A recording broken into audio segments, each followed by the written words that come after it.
I'm Sujani. I'm 68 now, and I live in Bangalore. Actually, my husband and I, we were traveling all over the Middle East. He was a civil engineer, and in the year 2010, he had a massive cerebral hemorrhage, and within 48 hours, he passed away. So I was not prepared for it. It was a shock to me.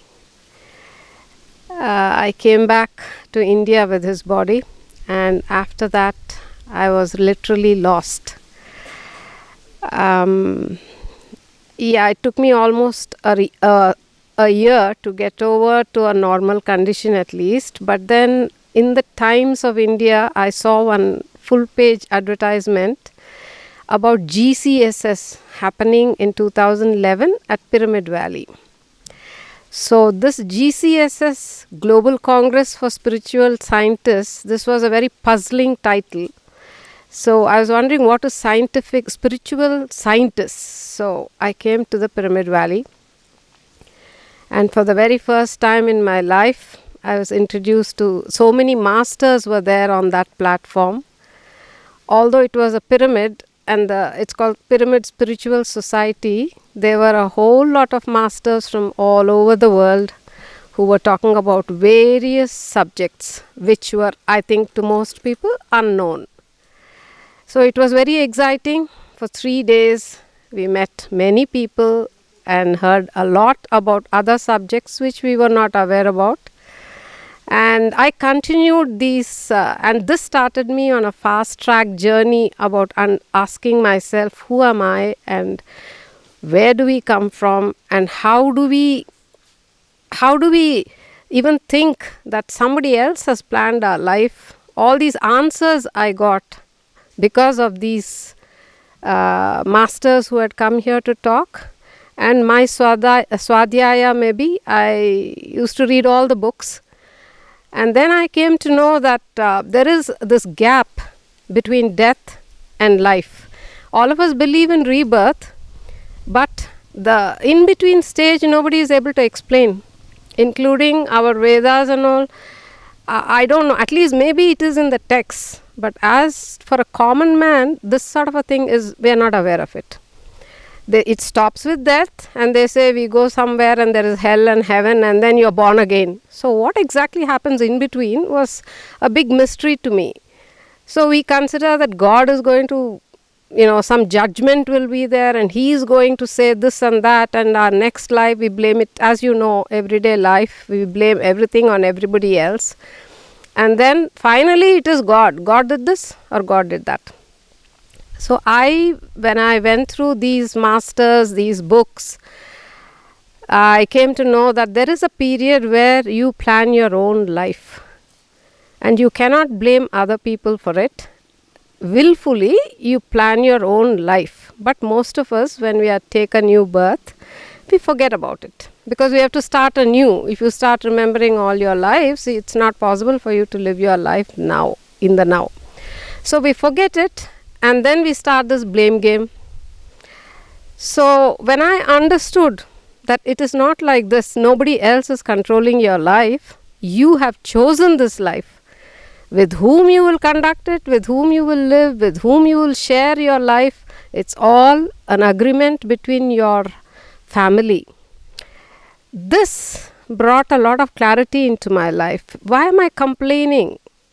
If this is what I have chosen, it's for a purpose. It's for me to understand something, that I'm born again and again.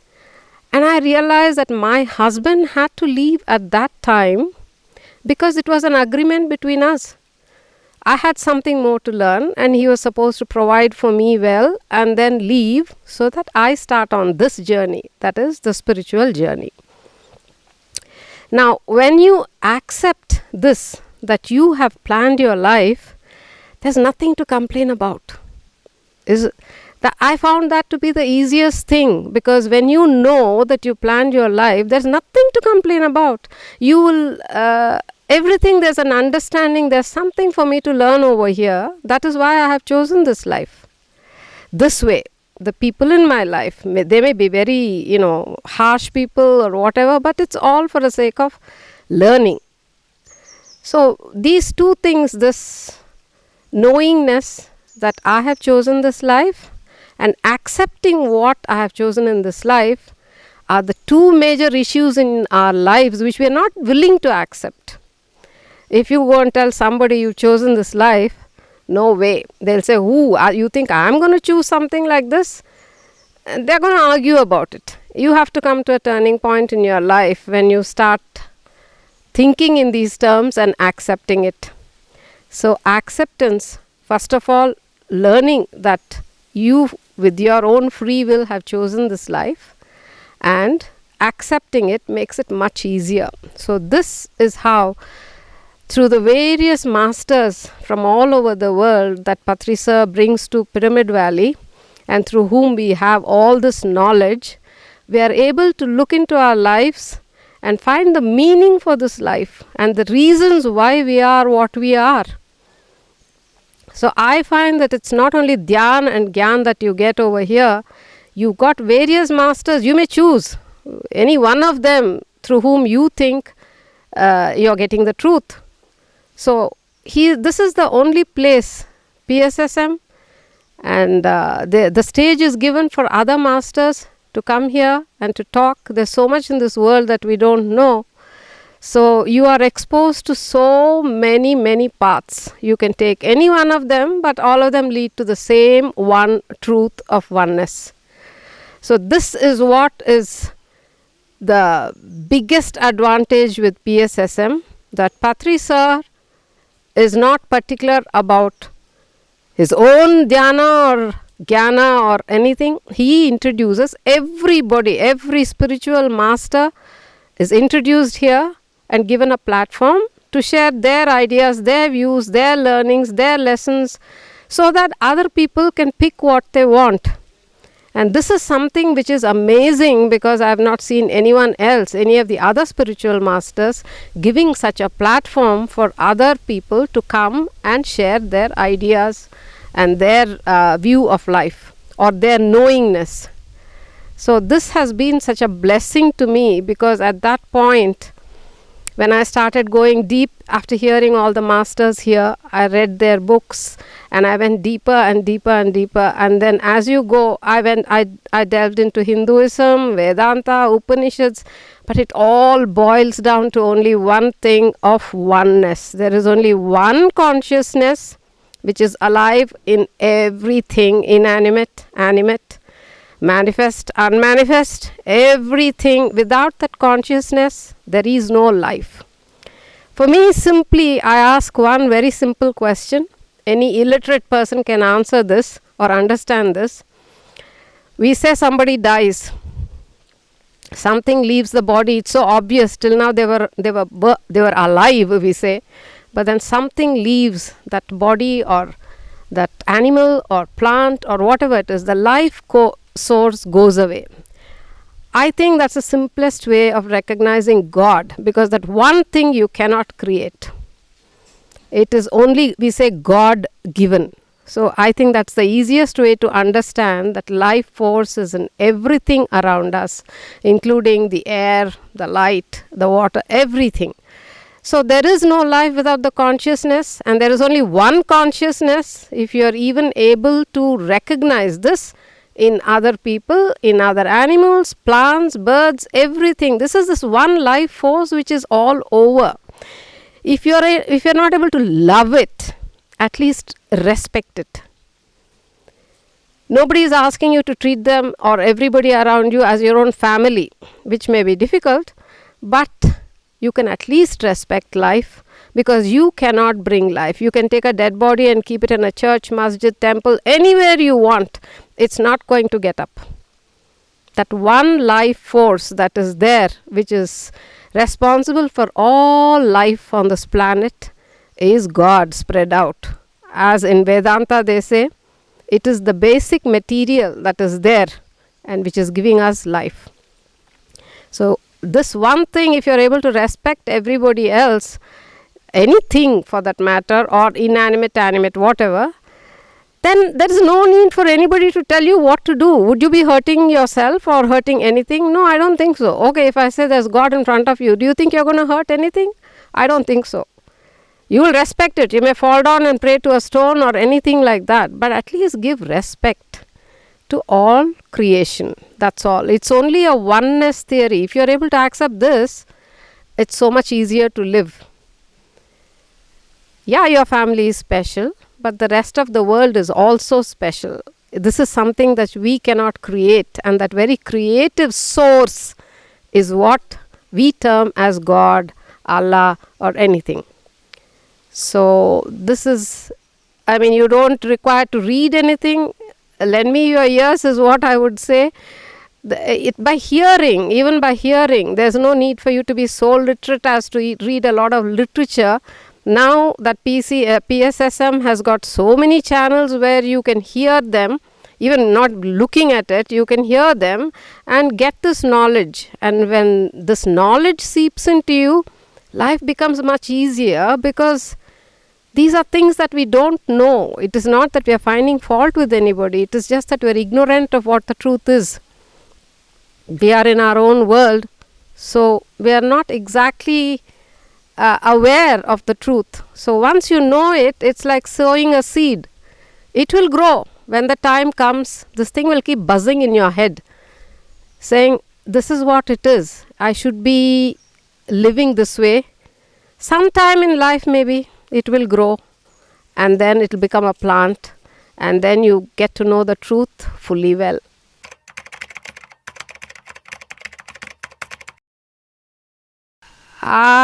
Pyramid Valley is a place I would like to run away and make my home. It is so lovely, so peaceful, and I always keep pestering people. I keep saying, why don't you build studio apartments here and sell them, so that people can just buy them and live over here.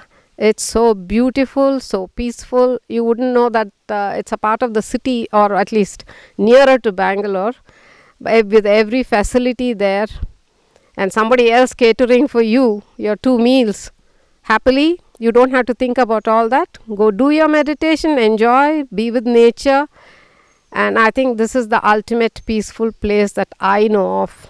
And at an affordable cost. There is from 150 to whatever you want. You have accommodation here. So that is the biggest advantage. I think anybody can afford that much. 150, which you are getting free with meals. I don't think anywhere else in the world you would be that lucky anyway.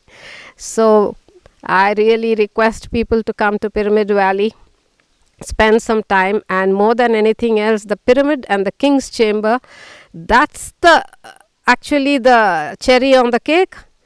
Nobody believes. I brought my sister here and she's asking me, why is the platform shaking? I said, the platform is not shaking. Then she says, no, it's shaking.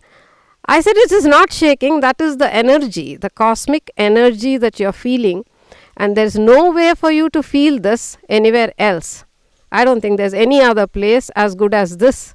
So for that very experience, be it for your family, your children, it's such a wonderful experience to know that cosmic energy which is all around you, when concentrated, what is the effect of it and how much it can heal you and benefit you. So please, everybody, do visit the Pyramid Valley and have this experience in the pyramid. In the King's Chamber, it will be the best place, of course, and the most affordable place, and so near your city. So I do hope many people visit this place, and Gyan and love, I mean people who are really nature lovers, this would be a paradise, and it's so wonderful. I highly recommend Pyramid Valley. Please do come and visit it at least once to know its real effect.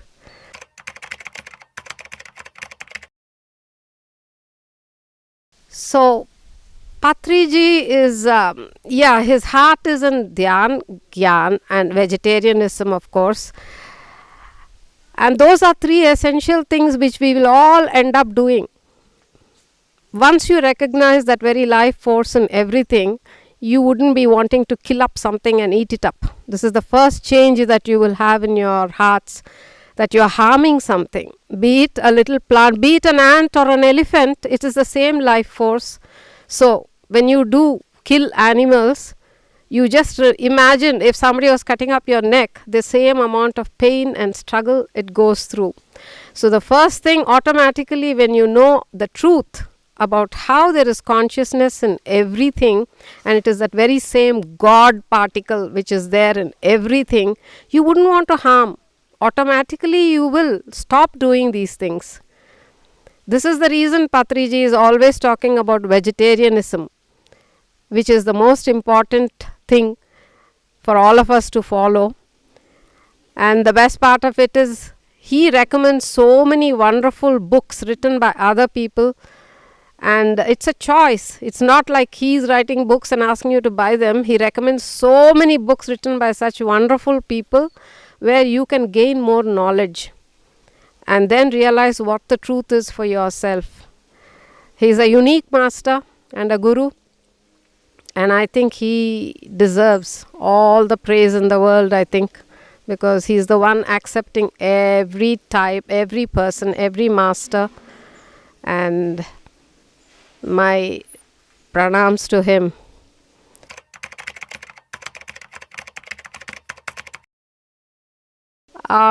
In life, for me, I did not know anything existed actually. My husband, after my wedding, taught me 5 slokas, and that's all I knew. All I would do is light an agarbatti, light a lamp, and that's the end of the story. And then these 5 slokas, for which I knew no meaning anyway. So this was my life until he passed away. Then I entered Pssm, and the very first meet here showed me that I am not what I am. I am not this body and this mind. There is something more, and you are responsible for yourself. And there's so much more happening after we leave this body. And that's the interesting part, where it shows that there is a different, you are your own making. You are your own making. So your karma, everything is something that you have done or you have chosen, and you are responsible for yourself. So Pssm has brought this change in me, that I am responsible for myself. I cannot blame anyone, including Upparwala, God, because we are responsible for each and every birth of ours, and we choose what we want. So there's nobody to blame here other than to accept this and learn our lessons. And if you want to keep repeating these births, that's a different story. But to know the truth and then grow from there. That is what Pssm has taught me, to learn the truth, accept it, and live all the 24/7 with that in your background music. Like background music, it should always be there. It's the oneness story all the way. If you can respect life, that's all there is to it. Maybe we can luckily not have another birth if we work at it hard enough. That's how I feel about Pssm. It has given me meaning to my life. Not only life, beyond life too. So you can shape your life.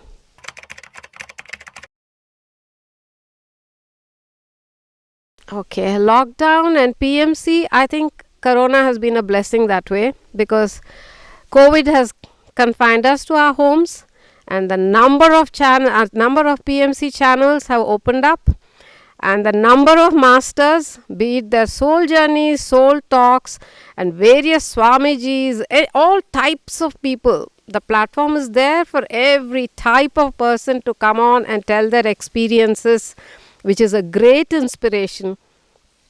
And actually, when I saw the difference that Patri sir has brought to the people, I kept listening to all the PMC channels, and that really floored me. The number of people he has transformed or influenced, and who have all grown and who are talking about him, and he being so accepting to all the ways in the world on spirituality to reach our goal. So this has opened up. It is like infinite variety is available to hear on PMC. You need not even see. You can keep working, doing your stuff, and still listening. And the listening has prompted me to come today to the Pyramid Valley to personally thank Patri sir. The very reason I am here is to thank him for what he has given me, and Pssm for what it is doing, and the PMC online, so many channels. They have all been my Really, it's like I cannot express my thanks, because I realized it, and and then literally I was moved. I wanted to come and thank him personally. That's why I'm here.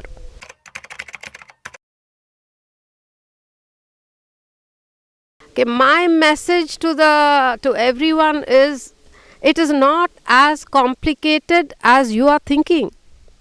It's a very simple truth.